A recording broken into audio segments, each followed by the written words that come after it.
আপনি নামাজ পড়লেন সামনে সিঁড়িতে, আপনি হজ করে আসলেন মক্কা শরীফ থেকে, অথচ আপনার সন্তান বেনামাজি, আপনার ঘরের স্ত্রী, আপনার মেয়ে বেপরদা চলাফেরা করে, এর দ্বারা আপনি জানতে যাবেন, এটা কখনো আশা করা যায় না।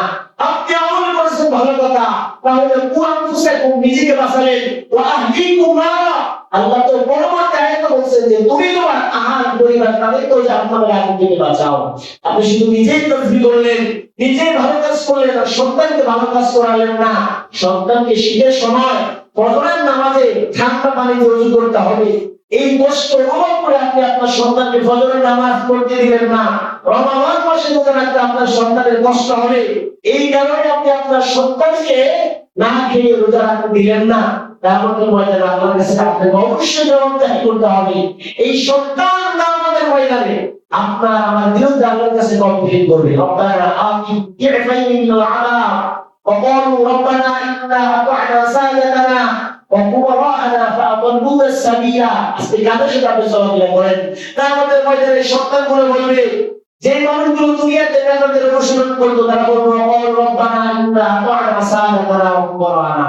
হে আল্লাহ, আমরা তো দুনিয়াতে অনুসরণ করতাম আমাদের মুরব্বিদের, আমাদের যারা বড় ছিলেন, নেতা ছিলেন, অভিভাবক ছিলেন, আমরা তাদের অনুসরণ করলাম। তারা আমাদেরকে যেভাবে বলেছে আমরা সেভাবে চলেছি, আমাদেরকে যেভাবে কাজ করার জন্য বলেছে আমরা সেভাবেই করেছি।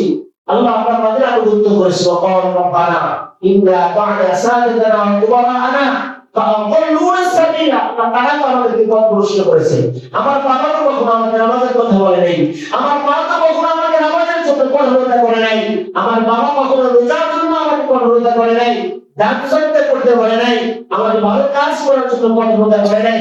আল্লাহ, আজকে তুমি শাস্তি দিতে হয়, রব্বানা আতিহিম কিফাইন মিনাল আযাব। আল্লাহ, আপনি শাস্তি দিয়ে তাদের কাছে দ্বিগুণ দেন, নাউযুবিল্লাহ। আমার বাবাকে আপনি কঠিন শাস্তি দেন, আমাকে যে পরিমাণ সাজা দিবেন এর থেকে দ্বিগুণ সাজা আমার বাবাকে দেন, আমার মাকে দেন, আমার নেতাকে দেন, আমার অভিভাবক যারা আছেন আল্লাহ তাদেরকে দেন। দুনিয়াতে আমরা তাদের অনুসরণ করতাম, তারা আমাদেরকে যেভাবে বলেছে, যেভাবে চলার জন্য, যেভাবে বলার জন্য করেছে, আমরা সেভাবে চলেছি। আল্লাহ, তাদের কারণে আজকে আমরা পথভ্রষ্ট হয়েছি। সুতরাং আমাদের কত শাস্তি দিবেনই, আপনি তাদেরকে আরো দ্বিগুণ পরিমাণ শাস্তি দেন, নাউযুবিল্লাহ। কিয়ামতের ময়দানে আপনার এই সন্তানের কারণে, আপনার এই যাদের আপনি অভিভাবক ছিলেন তাদের কারণে আপনাকে আমাকে দ্বিগুণ পরিমাণ শাস্তি দিতে হবে।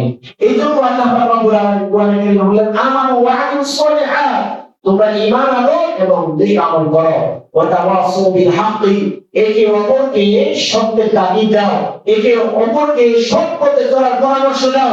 আজকে আমরা তো মানুষকে শুধু কুপরামর্শ দেই, আমরা শুধু দুনিয়াতে মানুষের ক্ষতি করার চেষ্টা করি, অথচ আল্লাহ তাআলা এখানে শিখালেন তুমি একজন মানুষকে সৎ পথে আনার চেষ্টা করো, একজন মানুষকে সত্য কথা বলার চেষ্টা করো, একজন মানুষকে সঠিক রাস্তা দেখানোর চেষ্টা করো। তাহলে কি হবে? আল্লাহ রাসূল সাল্লাল্লাহু আলাইহি ওয়াসাল্লাম হাদিসে বলেছেন, আদ-দাল্লু আলাল খায়রি কাফাইলিহি।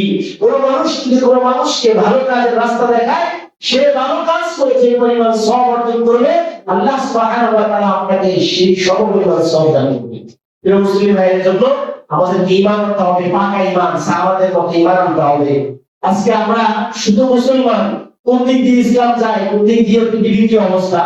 অনেকে আমরা মনে করি যে ইসলাম একমাত্র আমাদের সাথে সম্পৃক্ত, এই দায়িত্ব আল্লাহ তাআলা তাদেরকে দিয়েছেন, তারাই দায়িত্ব পালন করবেন, আর আমাদের কোনো দায়িত্ব নাই। দেখেন আল্লাহ তাআলা কোরআন সম্পর্কে বলেছেন, ইন্না নাহনু নাযালনা যিকরা ওয়া ইন্না লাহু লাহাফিজুন। আল্লাহ কোরআন নাযিল করেছেন, কিয়ামত পর্যন্ত কোরআনের সংরক্ষণ আল্লাহ তাআলা নিজেই করবেন। কিন্তু আমরা জিম্মাদার, আল্লাহ তাআলা আমাদেরকে আপনাদেরকে যে জিম্মাদারি দিয়েছেন, এই জিম্মাদারি যদি আমরা আদায় করতে পারি আমাদেরই লাভ। পৃথিবীর সকল মানুষ যদি নামাজ নাও করে, রোজা নাও রাখে, আল্লাহর হুকুম আহকাম পালন না করে, আল্লাহর কোনো ক্ষতি হবে? আল্লাহর কোনো ক্ষতি হবে না। আবার সবাই যদি পালন করে তাহলে আল্লাহর কোনো লাভ হবে না। আমরা ভালো কাজ করি না, আমাদের তো আল্লাহ কোরআনে বলেছেন, মান আমিলা সালিহান ফালিনাফসি ওয়া মান আসাআ ফাআলাইহা। কোন মানুষ যদি নেক আমল করে সেটা সে নিজের জন্য করলো, আবার যদি সে খারাপ কাজ করে সেটাও তার উপরে বর্তাবে। এজন্য আল্লাহ তাআলা আমাদেরকে সূরা আসরের মধ্যে চারটা কাজ করার জন্য বলেছে। এক নাম্বার, আমাদের ঈমান পাকাভুক্ত হতে হবে। দুই নাম্বার, ঈমানের সাথে আল্লাহর যে বিধিবিধান আছে, আমলে সালিহা, এগুলো আমাদের কি করতে হবে? মানুষকে সঠিক রাস্তায় প্রদর্শন করার চেষ্টা করতে হবে, মানুষকে সঠিক পথ দেখানোর চেষ্টা করতে হবে। আল্লাহ তাআলা কোরআনে কারিমে বলেছেন, তাআওয়ানু আলাল বিররি ওয়াত তাকওয়া ওয়া লা তাআওয়ানু আলাল ইসমি ওয়াল উদওয়ান। তোমরা মানুষকে তাকওয়ার পথে, ভালো কাজে মানুষকে উৎসাহিত করো, একে আরেকজনকে আহ্বান করে রাখো, রাস্তা দেখাও। ওয়া লা তাআওয়ানু আলাল বিররি ওয়াত তাকওয়া ওয়া লা তাআওয়ানু আলাল ইসমি ওয়াল উদওয়ান। তোমরা গুনাহের কারণে, গুনাহের দিকে, অপরাধের দিকে মানুষদেরকে আহ্বান করো না, অপরাধের দিকে মানুষদেরকে উৎসাহিত করো না। এজন্য ভাই গুনাহ করে নিজে করেন, আপনি আরেকজনকে কেন গুনাহের দিকে ডাকেন? তাহলে সে গুনাহ করে যে পরিমাণ শাস্তি পাবে, আপনি যে তাকে রাস্তা দেখালেন এই কারণে সমপরিমাণ শাস্তি আপনাকে ভোগ করতে হবে। আল্লাহ তাআলা আমাদের সবাইকে সূরা আল-আসর সংক্ষিপ্ত এই চারটা গুণ আল্লাহ তাআলা আমাদের সবাইকে অর্জন করে প্রকৃত মুমিন হয়ে আমল সালিহা করে আল্লাহ সন্তুষ্টি অর্জন করে প্রকৃত মুমিন হয়ে মৃত্যুবরণ করার তৌফিক দান করুন। আমিন ওয়া আখিরু দাওয়ানা আলহামদুলিল্লাহি রাব্বিল আলামিন। রাসূলুল্লাহ ওয়া সাল্লাল্লাহু আলাইহি ওয়া সাল্লাম।